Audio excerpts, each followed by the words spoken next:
Good evening, ladies and gentlemen, and all other configurations of being. Merry Christmas! Today, I wanted to make something that I thought you all could enjoy, which is a video on Christmas cookies. Now, I don't think I've ever met anyone in my life that doesn't like Christmas cookies, so I thought it would be a fun idea. Of course, there are probably millions of videos out there that already have Christmas cookies, but not any of them are with me. Of course, I don't really have my own Christmas cookie recipe.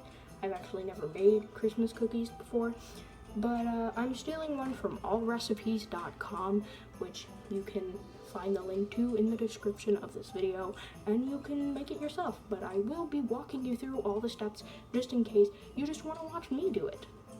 So the things you will need for this recipe: baking powder, baking soda, never figured out the difference,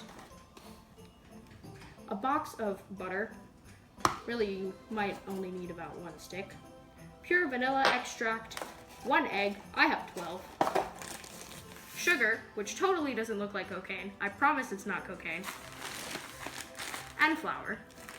So the very first step you want to do when you're baking is to preheat your oven. This recipe calls for you to preheat your oven to 375, so let me just do that real quick.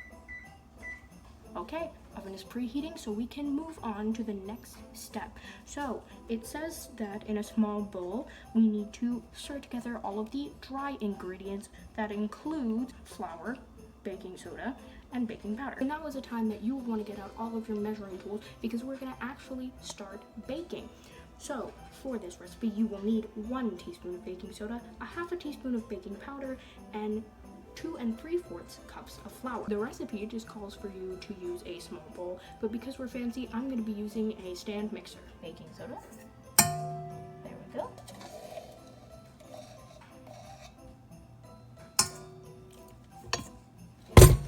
Two cups of flour.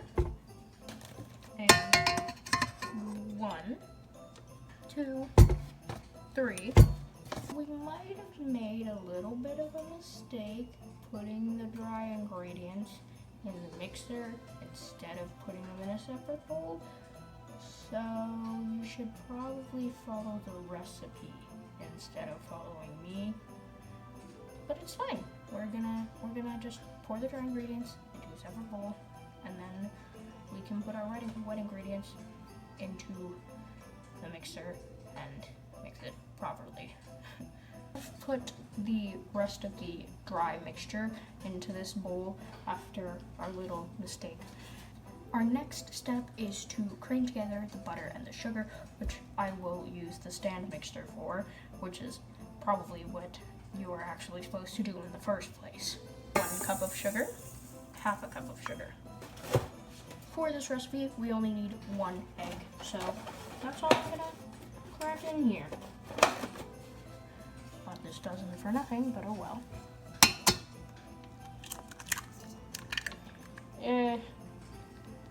It's okay if you get a little messy too. As long as you don't get any shell in the mixture, I guess it doesn't really matter. As we're creaming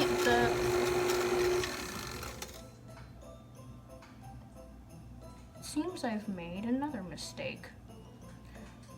We weren't supposed to put in the egg yet. I'm sure it's fine. We can just throw it in with the butter, I suppose. It's all going to the same place, so I guess it doesn't really matter. Might as well just throw this whole stick of butter in. Sometimes it's best to just eyeball the ingredients, as they say. Throw in however much you think is right. Okay, so as you can see here, our batter is all mixed together, and I have laid down a sheet of parchment paper because now it is time for the fun part, which is actually cutting out the shapes for the Christmas cookies. I also have some flour to put on my hands, just in case we don't really want the dough to stick to it. Of course, you can use your own cookie cutters, or you can cut out the shapes yourself. I actually have some cookie cutters that I will be using, so let's get started.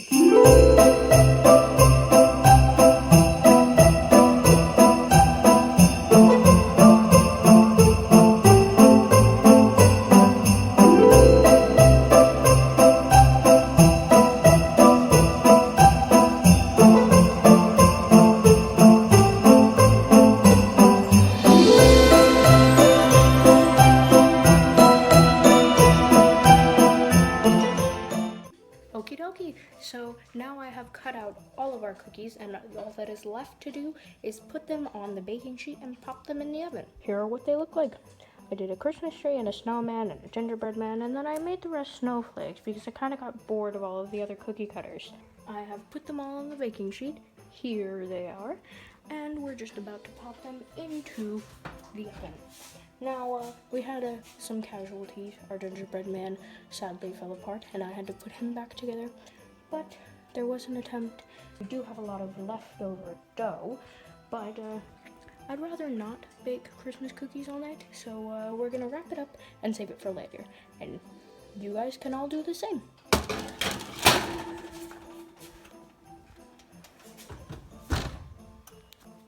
Ta-da! We need to put them in the oven for about 8 to 10 minutes, and I always like to put it directly in the middle, so we're going to put it in for 9 minutes.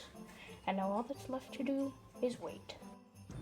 The cookies are done. They're out of the oven, and they're not exactly the same, but that doesn't really matter as long as they taste good, I suppose. Now, some of you may be thinking, well, it's Christmas cookies. Where's the frosting? Here's the catch. We're not going to be using frosting.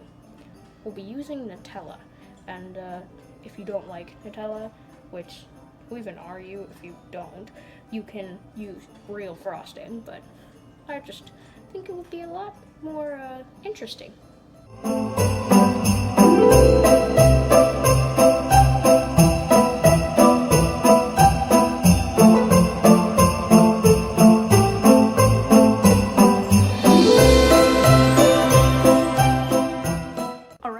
And that does it for our Christmas cookies. Thank you so much for spending this time with me. Just remember, your cookies don't need to look that great. As long as they taste good and you make them with love, that's really all that matters. Have a wonderful holiday, no matter what you celebrate, and come back next time if you want to see more. Bye!